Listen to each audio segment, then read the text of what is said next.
Pat, thank you so much for joining CEOwise. I appreciate it. Thank you. Now, apart from being a national TV news anchor for over 15 years, welcome to Inside Out for empowering conversations that go beyond the rhetoric, looking instead at the underlying issues. you're the founder and CEO of LifeCo UnLtd SA. Tell me exactly, what does LifeCo do?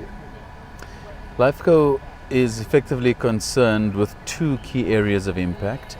The one side is that we invest in impact enterprises at different stages, and we seek financial and impact returns. And the dividends from that, we invest in schools and universities so we can stimulate critical thinking, capital and practice to grow the next generation of impact entrepreneurs. You're a social entrepreneur with the aim of solving social problems. What made you get into social entrepreneurship? I didn't know that it was social entrepreneurship when it first began. It's a phrase I discovered much later. I just thought of it as entrepreneurship.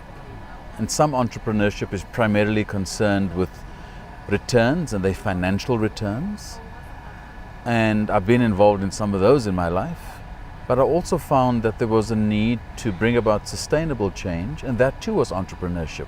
Except now the returns were social, environmental, and financial. So to be frank, I never thought of myself as a social entrepreneur, but just an entrepreneur, and probably more an accidental entrepreneur, because it's not what I studied. I just found myself doing it. You have been a director of Ster-Kinekor, an executive producer at E-News, and chairman of Burgerman & Partners, which is the biggest architectural firm in Africa. What are the key principles that you've lived by over the years? The one that seemed to make sense to me was something that my grandfather, who was a waiter at the Mount Nelson Hotel at the top of his career, Yes. he would often say, live free of the opinion of others, but always in service. And that seemed to make some sense to me as life went along, and, you know, as a father, as an entrepreneur, as a teacher. Poverty is a huge problem. How do we build impact businesses to help eradicate poverty and inequality? Inequality is probably the greatest global force in the world right now.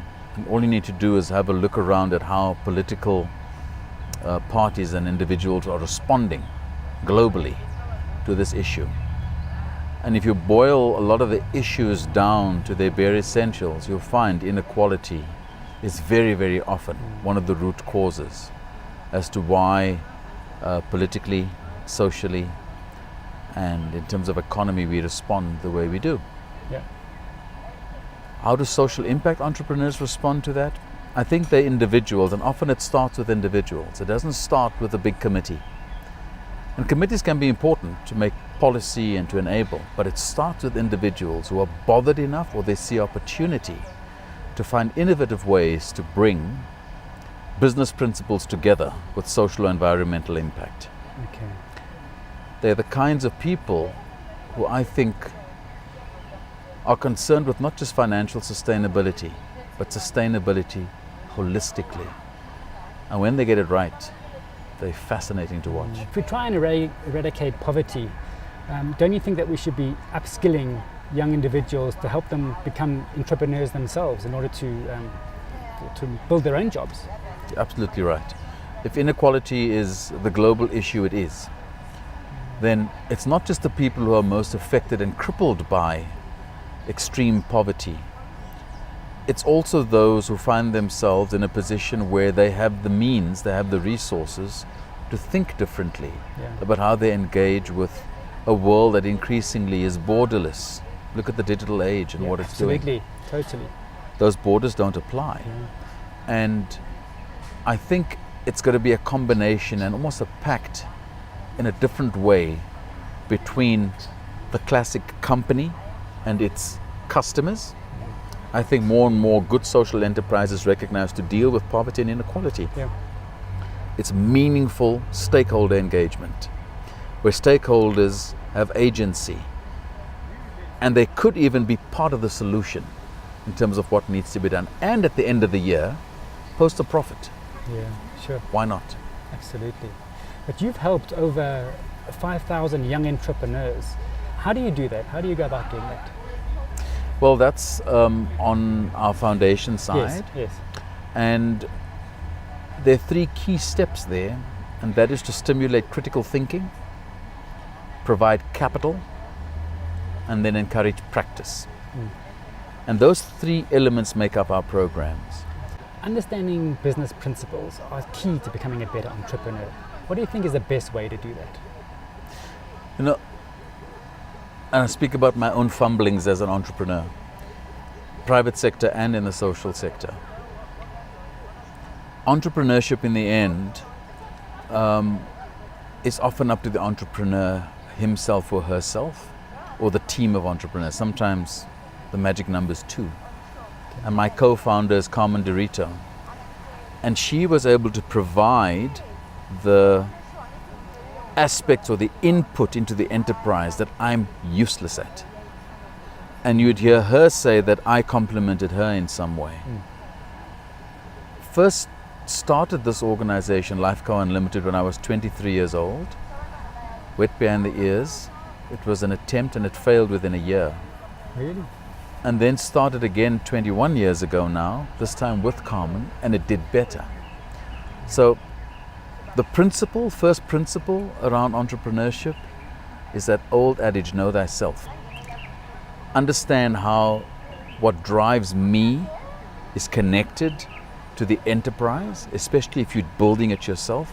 As an investor, I can be a little more dispassionate. I can believe in you, Sure. take a stake, but I'm backing the jockey and we're feeding and training the right horse together, right? Gotcha. And that helps me understand as an investor. But if I am the jockey and the enterprise that Carmen and I are responsible for in those early years is LifeCo UnLtd, I think the enterprise starts teaching you very quickly what your strengths are, what your gaps are. So that's the entrepreneur. Yeah. So would you say that it's better to be in a partnership as opposed to being a sole entrepreneur? Personal experience, the magic number 2 in terms of founder, 2 founders or co-founders, whatever you like, seems to work best, especially in the early stage. It's less lonely, you share the burden, 2 heads are better than 1. But what you absolutely must have is a values connect. Yeah. And you can't have ego in the mix. Sure. It just somehow happens Okay. that teams build entities. Individuals might start, but teams build it. I like that. You have over 100 million in assets invested in renewable energy, as you mentioned, architecture and venture capital. What do you look for in an investment?